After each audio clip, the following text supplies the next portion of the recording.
Hi and welcome back to another episode on how to hack. So today we'll be discussing about the cyber attack chain. The reason why we have to understand about the cyber attack chain is because there are a lot of questions about what goes on in the penetration testing, how are security assessment being carried out, and the best way to actually describe that is to look at the cyber attack chain. So in this case, cyber attack chain is of course developed by Lockheed Martin, and it is to help us understand and visualize the step-by-step process of how hackers actually go after specific individuals, a particular enterprise that they have been hired to go after, or if they are state-funded hackers, state-sponsored hackers, and they have a particular agency in mind, and they are supposed to go after them. So there are so many tutorials and so many different kind of hacking videos available, but the whole idea is that when you're doing a penetration testing, it's important to follow this step-by-step process, and it will really help you be able to control and manage how far you're going in the cyber attack chain and how far you're going in the penetration testing. So on the left side, we actually have the different phases, and of course we have 7 phases. So here we got reconnaissance, which is about finding out information on publicly available websites. And of course, we have weaponization as number 2. So this is about how we can create the payload, whether it is a fully undetectable payload, a macro XL. It's about how we can weaponize it. And delivery, are we going to use a USB? Are we going to send a phishing email? Are we going to send an SMS? So again, those are the delivery mechanisms that we'll be using in terms of putting the weaponization or the weaponized payload into the system.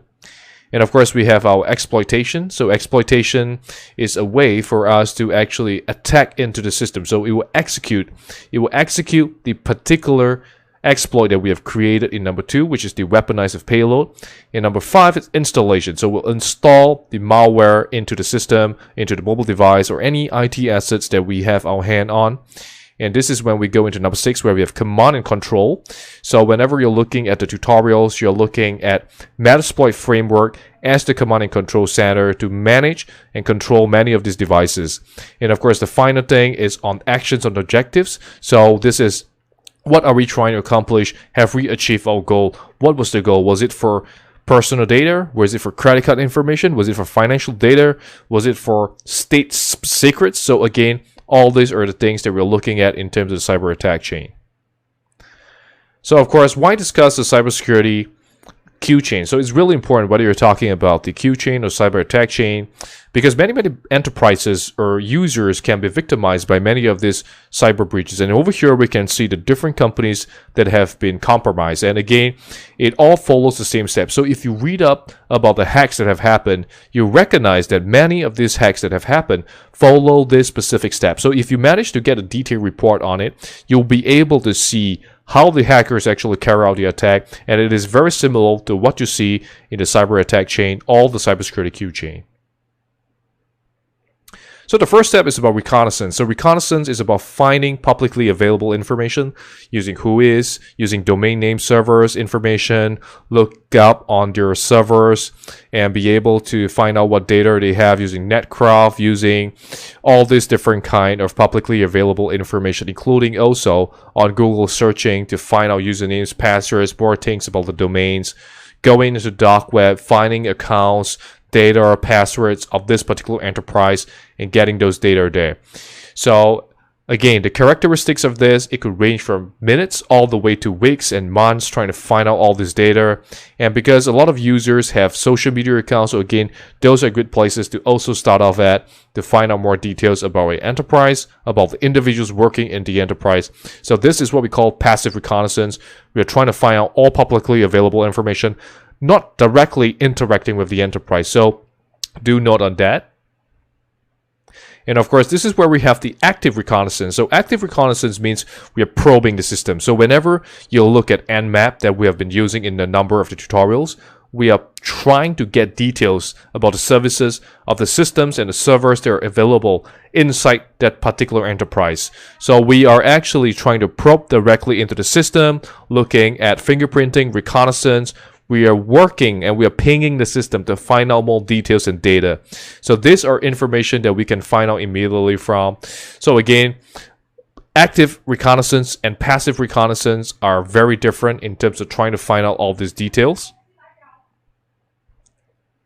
So of course, this is where we go into the weaponization stage. So the weaponization stage would actually allow us to see what kind of payload we can create. So the first and the most used is actually using MSF Venom, or you could actually use other different kind of tools to create the payload. So you could write your own script or your own malicious software if you know C programming and so on, or you want to put it up on the PowerShell, you want to get a reverse shell on it, you want to get a C shell on it. So again, all these are available as part of weaponization. And in terms of weaponization, we're also thinking about how can we make it fully undetectable. So then we'll use encoding methods, we'll use different kind of methods to mask the capability from detection by antivirus systems. And of course, ultimately, this would bring us into the delivery stage. So in the delivery phase, this is the part where we're thinking about how are we going to deliver the payload into the user's machine. So again, over here, we got a social engineer toolkit that you see in a number of tutorials. So it's about website attacks. Do you want to create a website, host a particular payload? Do you want to create an infectious media generator, put it into a USB drive, execute it the moment the user plug it into the computer?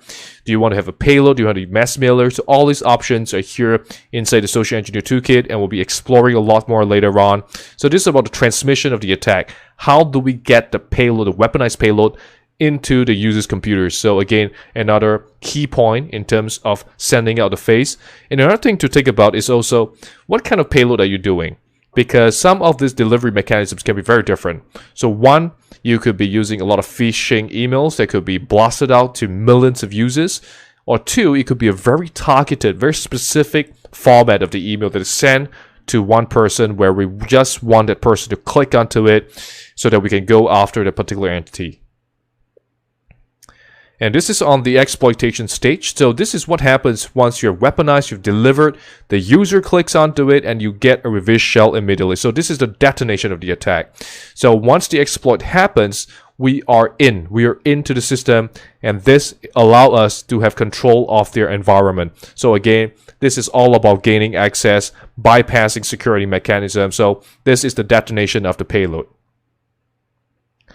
And of course, once you have the detonation, this is where we go into the installation. So this is where we want persistence inside the system. We want to have the ability to persist inside the mobile device, inside the server, inside the computer device. So again, this is what we call a payload again on the screenshot. So this is a macros have been disabled. Once the user click on enable content, immediately we'll get an access and we'll install a payload into the system, and we will actually create persistence so that we can be able to latch onto the computer system no matter how much they update to it. And of course, this is the command and control. And command and control, we have a number of options inside the channel where we discuss about how we can actually control the system. So the first one that is most used a lot of time is using Metasploit framework. And there's also, of course, on Empire PowerShell. So Empire directly to manage based on the PowerShell scripting. So another great way for us to manage many of these computers and systems. So this is what we call the bots. So any of these computers that have been hacked into, we call them the bots, and we're controlling them. And on the top, you can see we got the bot herder. So the bot herder actually allows you, which is you, to control what the bots will do as a result of them being hijacked into. So of course, the focus can be very different. So if you're a state-funded hacker, chances are you're going for sensitive data, confidential data, top secret data meaning they have grave danger to a nation. So you're going after those specific data. And if you are a cyber criminal who is going after for financial gains, then you have a very different set of data. You could be looking for credit card information, username, passwords that you could sell on the dark web. So again, the purpose, the action, and the objective can be very different across many different kinds of threats, many different kinds of attacks. So, of course, the question will be, if I'm a defender, I'm on the blue team, and I want to protect against this cyber attack, what can we do? So the whole idea goes back into the concept of defense in depth. So defense in depth means that we must always have a way of slowing down the attacker. So if a state-funded hacker, someone who is persistent in trying to get into your enterprise, getting your data, what we can do is to slow down the person as much as possible and keep changing the different kind of security mechanisms or countermeasures that we have in place that will take a very long time for the hacker to go after you. So If you're managing an enterprise, you may have thousands of computers, endpoints, servers, and so on. So what you do is you will actually make sure that you have antivirus systems, you have a security monitoring platform, you have a web application firewall, database firewall, and many different of these security mechanisms in place that will slow down the hacker. So if the hacker want to get into you through USB and you realize that all of your endpoints have USB disabled, then the hacker have to try something else in order to gain access into the system. And this would take longer and longer for them to persist through in order to gain access into your sensitive data. So defense in depth is going to be a great way for you to actually stop many of these potential threats. So of course, there are some potential flaws with the whole idea of the cyber attack chain. And of course, thinking about the cyber Q chain is that the hacker has to go through every of this single phase. But the reality is that that's not the case, because the hacker could perhaps be able to get all your usernames and passwords directly from publicly available information due to other data breaches. And from there on, they could immediately get access into many of your accounts and credentials. So that could be a very quick way, because on point number 2, all 7 steps must be successful for a successful cyber attack to occur. But that's not always the case, because once you got usernames, once you got passwords, you could morph your attack into other ways or other objectives in order to gain other kind of sensitive data.